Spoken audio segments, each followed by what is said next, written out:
ہمارے شیخ و مرشد حضرت مفتی رشید صاحب رحمۃ اللہ علیہ کے پاس ایک صاحب خط لکھتے تھے، فرمایا کہ 1.5-2 سال سے مسلسل ہر مہینے میں خط آتا تھا، اور کیا خط میں کہ حضرت دعا کر دیں بیٹی کی شادی ہو جائے، اللہ حضرت دعا کر دیں بیٹی کا رشتہ ہو جائے۔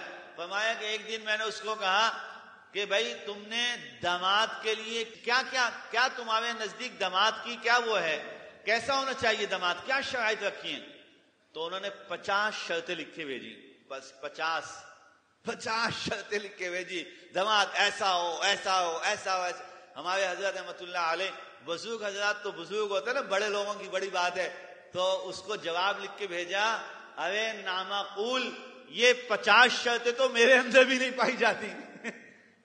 حضرت تو اس کو لکھا ہے نامعقول، یہ 50 شرطیں تو میرے اندر بھی نہیں پائی جاتی۔ پھر اس نے سوال کیا معید صاحب نے، وہ سعودیہ میں رہتے تھے، معید سعودیہ میں تھے، تو انہوں نے پوچھا پھر حضرت پھر کیا ہونا چاہیے؟ فرمایا 2 شرطیں کافی ہیں، 2 شرطیں کافی ہیں۔ کون کون سی؟ نمبر 1 فرمایا کہ وضع قطع سے مسلمان ہو، وضع قطع سے مسلمان ہو، یعنی اس کا ظاہر مسلمان ہو۔ فرمایا کہ باطن کی مسلمانی تو اللہ ہی جانتا ہے، ظاہر سے مسلمان ہو۔ نمبر 2 فرمایا کہ نماز روزے کا پابند ہو۔